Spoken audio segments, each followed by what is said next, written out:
Doctor ഫേസ്ബുക്കിൽ പോസ്റ്റിൽ പറയുന്നുണ്ട് ഇതുവരെ. സാറ് ഞാൻ പറഞ്ഞല്ലോ, ഞാൻ നേരത്തെ പറഞ്ഞല്ലോ എല്ലാ കാര്യങ്ങളും. അതെ, പറഞ്ഞോളൂ. അല്ല, ഞാൻ ഇപ്പോൾ സാറിനോട് പറഞ്ഞല്ലോ, ഞാൻ തുറന്ന് പറഞ്ഞാണല്ലോ.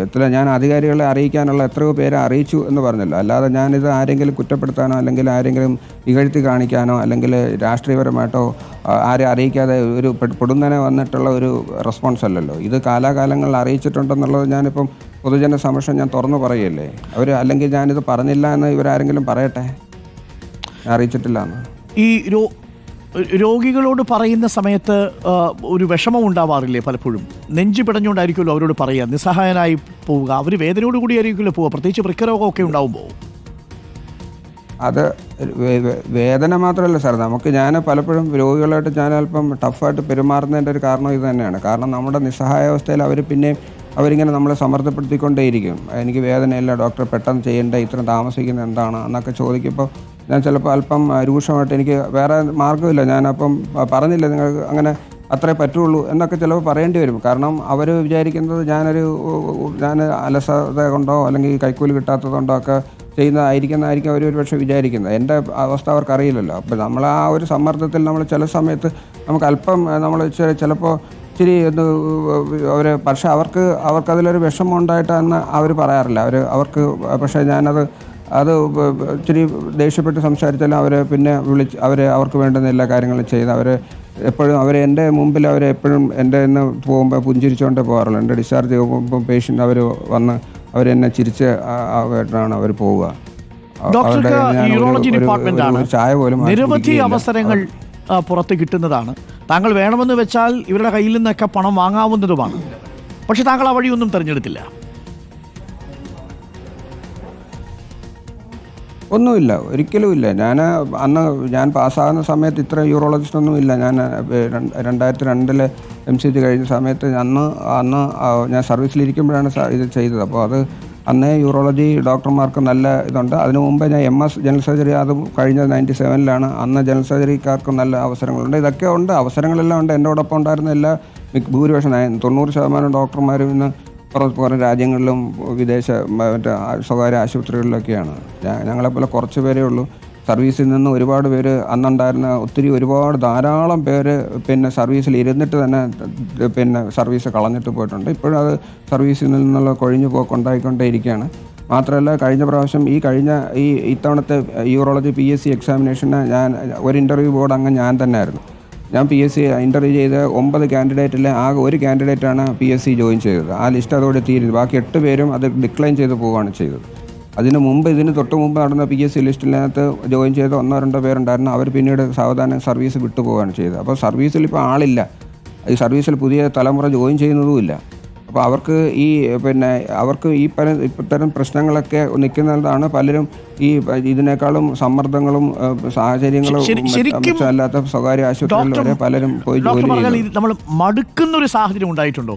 അതിൽ പലതവണ പറഞ്ഞ് കേൾക്കുന്നില്ല, നിസ്സഹായമായി നിൽക്കുന്നു, ഒരു മടുപ്പ് വരികയാണ്. ഇത് എന്താ ചെയ്യേണ്ടതെന്നറിയാത്തൊരവസ്ഥ.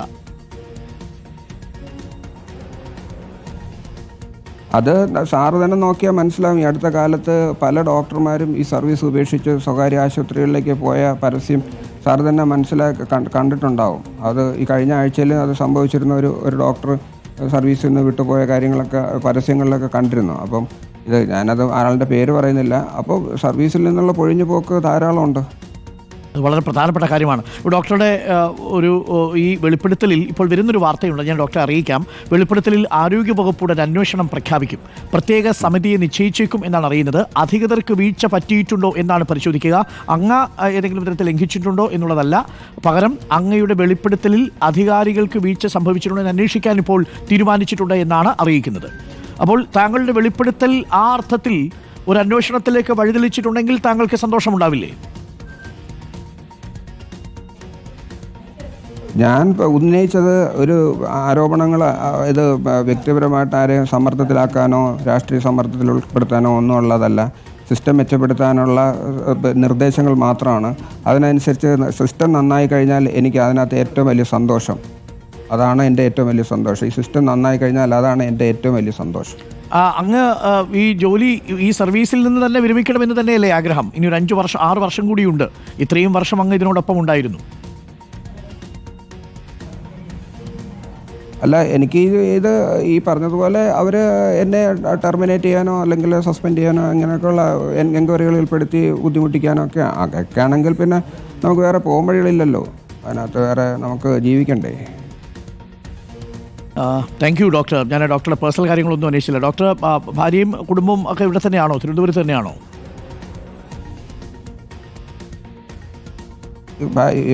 ഭാര്യ ഇവിടെ പൂന്തറ പിന്നെ ഹോസ്പിറ്റൽ, ഗവൺമെൻറ് ഹോസ്പിറ്റലിലെ ചാർജ് മെഡിക്കൽ ഓഫീസറാണ്. അവരെ അവിടെ എല്ലാവർക്കും അറിയാം. അവരും ഇതുപോലെ ആശുപത്രിയുടെ മെച്ചപ്പെടുത്തലിന് വേണ്ടിയിട്ട് ഒരുപാട് നന്നായിട്ട് അധ്വാനിക്കുന്ന ഡോക്ടറാണ് ഡോക്ടർ നിഷ. എൻ്റെ മക്കൾ രണ്ടുപേരും MBBS, മൂത്ത ആൾ MBBS ആലപ്പുഴ മെഡിക്കൽ കോളേജ് കഴിഞ്ഞിട്ട് ഇപ്പം പോണ്ടിച്ചേരി ജിപ്മറിലെ MD ജനറൽ മെഡിസിൻ ചെയ്തുകൊണ്ടിരിക്കുന്നു. അദ്ദേഹമൊക്കെ ഞാൻ അവരോട് പറഞ്ഞിരിക്കുന്നത്, നിങ്ങൾ ഒരു കാരണവശാലും പ്രൈവറ്റിൽ പോകരുത്, ഗവൺമെൻറ് ജനങ്ങൾക്ക് നിങ്ങളുടെ സേവനം ആവശ്യമുണ്ട്, പുതിയ തലമുറ വരണം, നീ മക്കളും ഇതുപോലെ ഗവൺമെൻറ് ഹോസ്പിറ്റലുകളിൽ എവിടെയെങ്കിലും അത് എന്തൊക്കെ സമ്മർദ്ദങ്ങളായാലും അതിനകത്ത് നോക്കണം, കാരണം ഇതിനകത്ത് ഈ സിസ്റ്റം നിലനിന്ന് പോകണം എന്നൊക്കെയാണ് അഡ്വൈസ് കൊടുത്തത്. രണ്ടാമത്തെ മകൻ ഇവിടെ ഗോകുലം മെഡിക്കൽ കോളേജിൽ MBBS ചെയ്തുകൊണ്ടിരിക്കുകയാണ്. ഈ ഡോക്ടർ ഹാരിസ്, താങ്കൾക്ക് വേണ്ടിവന്നാൽ ഒരു 8-9 ലക്ഷം രൂപയൊക്കെ മാസശമ്പളം കിട്ടുന്ന ജോലി കിട്ടുമായിരുന്നു. താങ്കളുടെ ജീവിതവും അതിൻ്റെ നിലവാരവും ഒക്കെ കുറച്ചുകൂടി മെച്ചപ്പെട്ടിരിക്കുമായിരുന്നു. ഇപ്പോഴുള്ള ഈ വീടോ സംവിധാനമോ ഒന്നും താങ്കൾക്ക് ഇതിനേക്കാളും അപ്പുറം ബെൻസോ മെഴ്സിഡസോ ഒക്കെ ആയിട്ട് താങ്കളുടെ സഹപ്രവർത്തകരൊക്കെ പോകുന്നത് കാണുന്നില്ലേ? ഞാൻ ഗൾഫിലായിരുന്ന സമയത്ത് എനിക്ക് 2009 ഞാൻ അന്ന് ശ്രീമതി ടീച്ചർ ഇതുപോലെ ഇവിടെ പിന്നെ ഡോക്ടർമാരെല്ലാം തിരിച്ച് വിളിക്കുകയാണ്, സിസ്റ്റത്തിൽ ഡോക്ടർമാരില്ല, എല്ലാവരും തിരിച്ച് വരണം എന്നൊക്കെ പറഞ്ഞപ്പം അന്ന് ഗൾഫിലെ സൗദി അറേബ്യയിലെ ജിദ്ദയിലാണ് ജോലി ചെയ്തിരുന്നത്. അന്ന് എനിക്ക് എൻ്റെ വരുമാനം അന്ന് 5 ലക്ഷം രൂപയാണ് അന്ന് ഞാൻ ശമ്പളം വാങ്ങിച്ചുകൊണ്ടിരുന്നത്. അന്നത്തെ ശമ്പളം അത് കളഞ്ഞിട്ട് ഞാൻ തൃശ്ശൂർ മെഡിക്കൽ കോളേജിൽ 30,000 രൂപയ്ക്കാണ് ശമ്പളത്തിന് വന്ന് ജോലി ചെയ്തത്.